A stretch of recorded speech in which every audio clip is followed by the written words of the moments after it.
Indian Partnership Act. The very first one state the modes by which a partner may transfer his interest in the favor of another person under Indian Partnership Act. What are the rights of such a transfer? So we know that it cannot be said that you can make somebody else a partner in your place. No, but a share in partnership is transferable and it can be transferred, right?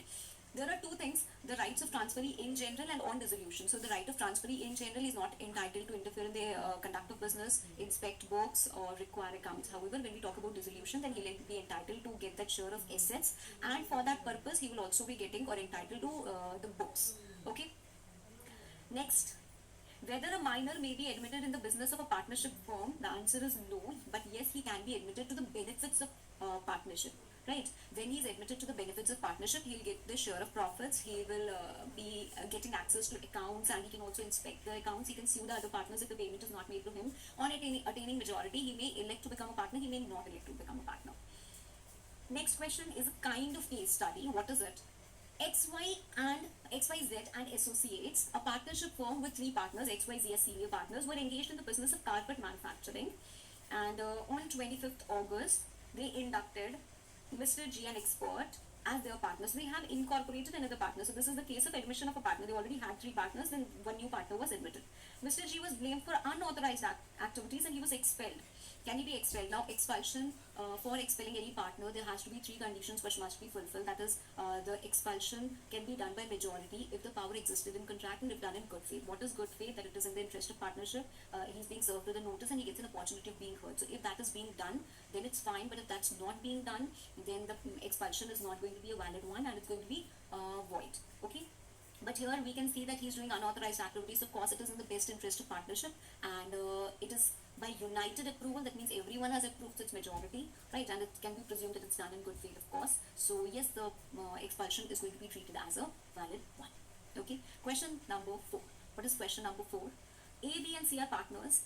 A is entitled to 20% of partnership property and profits. He retires from the firm and dies after 15 days. B and C continue without settling the accounts. If you continue without settling the accounts, then the outgoing partner has two options: either to get share in profits or to get 6% per annum on the amount of share in the property, right? So here he is entitled to 20% of profits or 6% on that amount, right? Because he's entitled to 20% of profit, that's clearly given, right? So he can choose. A is legal representative, you can choose that option and you will be entitled to the same.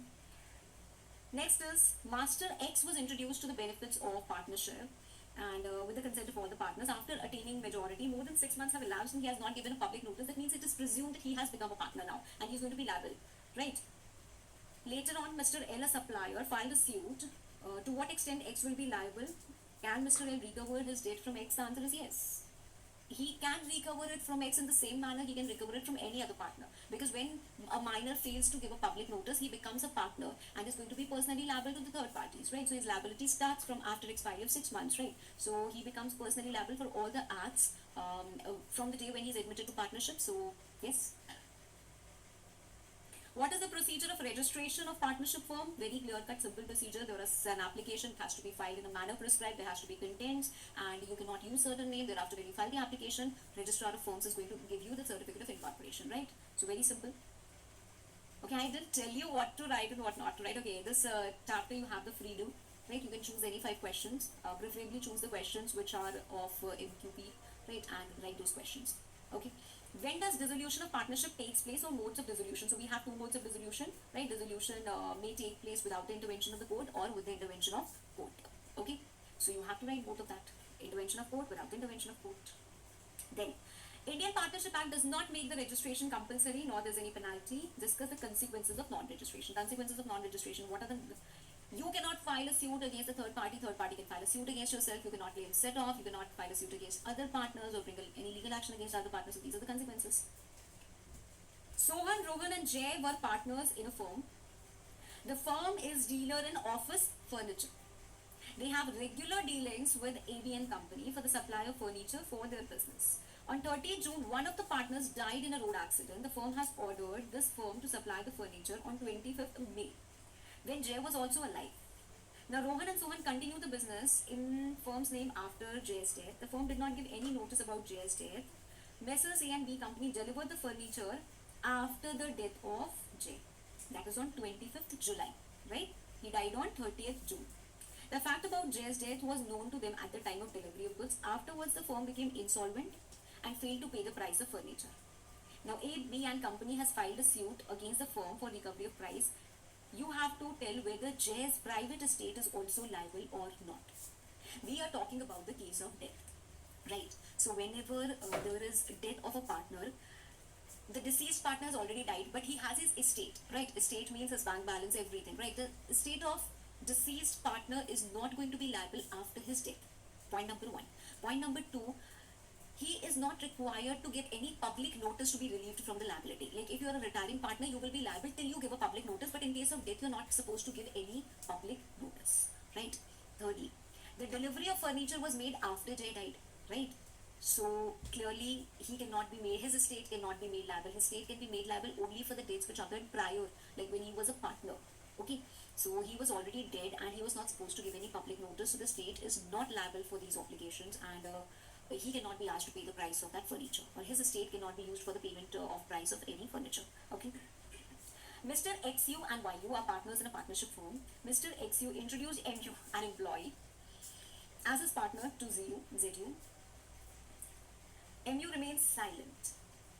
Okay, so this is a case of partnership by holding out, basically, right? So we have two partners. Let me be specific. We have two partners, XU and YU, right? So XU said in front of ZU that MU is also our partner, and MU remained silent. That means he held himself to be represented as the partner of the firm in front of this third party. So he is a trader and believed that MU is a partner, and so he supplied 50 laptops to the firm, which was applied on credit, but the firm failed to make the payment. Can MU be held liable? The answer is yes.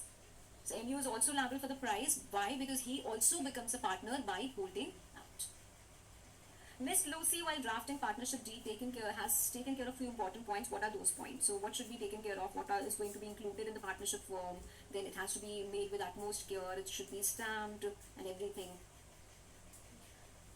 Messrs. XYZ and Company is a partnership firm.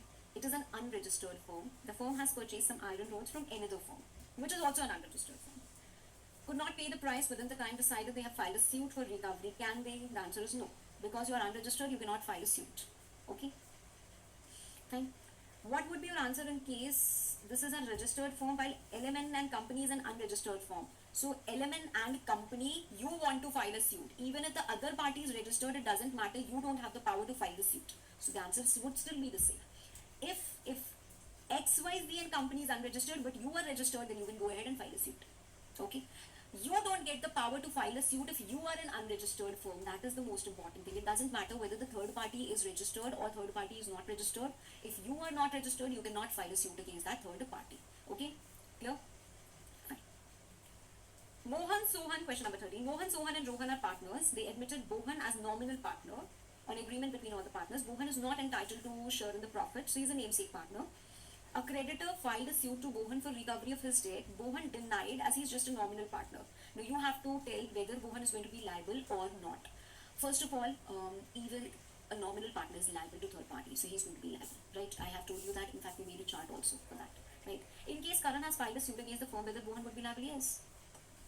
It is the same thing. You file a suit or you don't file a suit, he's going to be liable. Question number 14. GI and S were friends and they decided to form a partnership and trade in a particular type of chemicals. After 3 years, a law was passed which banned the chemicals. So it is a compulsory dissolution without the intervention of the court. Business has become unlawful, so you're not going to continue the partnership. Your partnership form gets dissolved. Mr. Ram and Rahim were working as a teacher in Ishwar Chand Vidyasagar High Secondary School and were also good friends. They jointly purchased a flat. They have purchased a flat and have given on rent to Mr. John. It was decided between the landlords and tenant that the rent would be 10,000 per month, inclusive of electricity bill. The landlords by mistake did not pay the electricity bill for the month of 2021. Due to this, electricity department cut the connection. Mr. John has to pay the electricity bill 2,800 and rupees 200 as penalty to resume the electricity connection. He claimed 3,000 from Mr. Ram, but Ram replied that he is liable only for 1,500.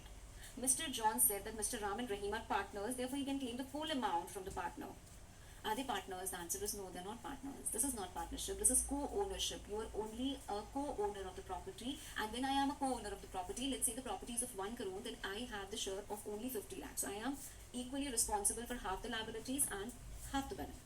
right? That is it. This is not a partnership. So you have to explain in this particular question what is a partnership. Thereafter you have to conclude that this is not a partnership, it's only a co-ownership. They are holding property as co-owners, and hence Mr. John cannot claim the entire 3,000 from Mr. Ram. Okay. What do you mean by partnership by fixed period? You can write it straight away. When the continuing guarantee can be revoked under Indian Partnership Act, you can strike this off. Strike this off. Not needed. What do you mean by goodwill? You already know that. You can straight away say that. Okay. Basically, continuing guarantee, you know that it can be revoked for future transactions. Right? So, you know that, but it's okay. Effects of insolvency. Insolvent partner, you cease to be a partner from that date when you're declared as insolvent. You will not be held liable for the acts of the firm will not be liable for your acts. Simple. Question number 18. State whether the following are partnerships or not. Two firms having 12 partners combined by an agreement into one firm, no. Two firms having 12 partners combined by an agreement into one firm. Okay, if you have formed one firm, right, then it's fine, but otherwise two firms cannot form partnership. That is one thing, because firm itself is not a legal entity. Okay, so two partnership firms cannot form one partnership, but if you have combined it into one firm, then yes, there are now 24 partners, so that can be yes. Okay, A and B are co-owners and they agree to conduct business in common for profit, yes. Some individuals form an association to which each individual contributes 500 annually. The object is to produce clothes and distributes the clothes free to the war widows, no. Because partnership is not for charity, it's only for acquisition of gains. Okay. Fourth, A and B are co-owners, they share themselves the rent, no. This is co-ownership, this is not partnership. A and B buy commodity X and agree to sell the commodity with sharing of profits, yes, it is partnership. Question 19. Demonstrate the differences between various modes of settlement of accounts between the partners after dissolution. So basically you have to just write about the mode of settlement of accounts. Okay, how it's going to be settled. I explained to you that first losses will be set off, thereafter you have to pay the debts to third parties, thereafter the capital, thereafter the residue, if there is any, it will be distributed to the partners. What are the different types of partnership? It's a direct question, you can straight away write the answer to this. Describe the rights of partners. We have done the entire list and even we have revised that what are the rights and what are the duties. Write short notes on liability of a retiring partner. His liability continues till he gives a public notice. Discuss the duties of a partner. Again, we have discussed that entire list of rights as well as duties. Explain the concept of implied authority. What is implied authority? In which cases implied authority will apply? In which cases implied authority will not apply? Implied authority can be restricted, can be extended. So I would suggest and insist that please write this particular question definitely in your copy. Okay. Question number 25. XYZ is a partnership firm. During their travel, partner X recovered a sum of 15,000 in cash from the debtor and he took it in his personal account. Can he do that? The answer is no. You cannot do that. Whatever money you're receiving from any third party, you're supposed to give it to the firm only, right? And if you misapply it, right? If you misapply it, of course the firm is going to be liable because this has been obtained in the authority during the course of business, right? But at the same time, you also have to write that the firm is liable for indemnification. Okay? The firm will be liable to the third party, but the partner will be liable to the firm for indemnification. That is it.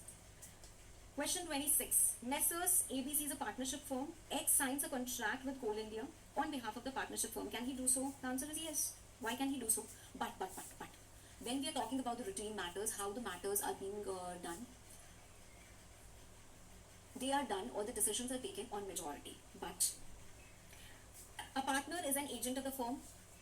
If you have to bind the firm, you can bind the firm by your acts, which you are doing in the ordinary course of business, right? So if you have the authority to do this, then you can bind the firm.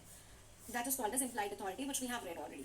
Hence, though contract should be entered with the consent of all the partners, but a partner may enter into a contract with an authority and it shall bind the firm. So if you have the authority, then it's going to bind the firm. Okay?